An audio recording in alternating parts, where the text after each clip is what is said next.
support. That means a lot. I hope my words today provide you with a level of comfort that conservatives in this state can win. I'm here with you to share on how I was able to defeat an incumbent and deliver a complete Republican sweep in the town of Colchester, Connecticut. So I'm going to give you guys a secret. I don't know if I should give you guys a secret because it works for me. I don't want anybody to steal it. Well, I'm going to give it to you guys because I think it's yeah. And you might be able to apply it and help create victories in your town, which is very important. So, number one, pray for peace, prepare for war. It is said that the incumbent always has the edge in an election.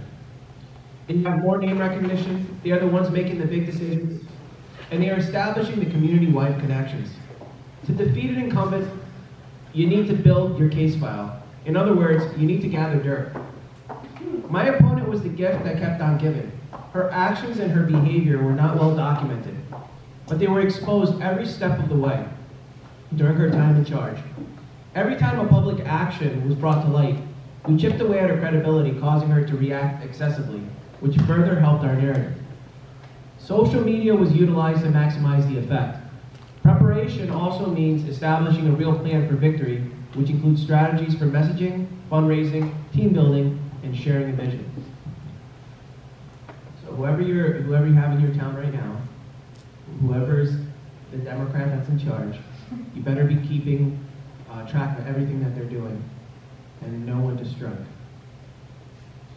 That leaves us to my next point. Number 2, strike first. Whatever the situation may be, you need to strike first. You must define yourself and define your opponent. 2 separate plans need to ultimately converge as to secure victory. Plan 1 is all about who you are as a person and what are you going to do differently than your opponent. Your weekly ideas need to culminate in a greater vision for your community. The theme of my campaign and my current administration is people before government. My campaign was structured around 4 tenets: affordability, transparency, economic development, and tradition. I expanded upon those tenets on a weekly basis and provided actionable ideas which could be delivered if I won, which I did, obviously. Plan 2 is about death by 1,000 cuts. I'll explain this. This is where you and your surrogates strategically begin to release dirt about your opponent and their team. Start with a small fish and work your way up. When dropping a bomb, make sure it can be backed up with either a video, a screenshot, or a document. This builds your credibility with your constituents. Never make a claim that you cannot back up. My opponent and her minions made that mistake repeatedly, which helped create a credibility gap that we could take advantage of.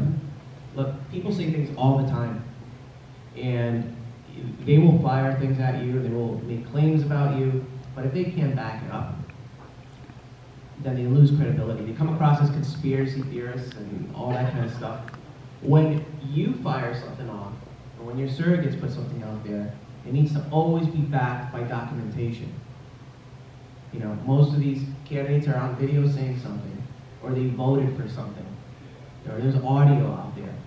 Put it there, put it out there on social media, let the public see what's really going on. Do not shy away, because they will not shy away from coming at you when they think they have something.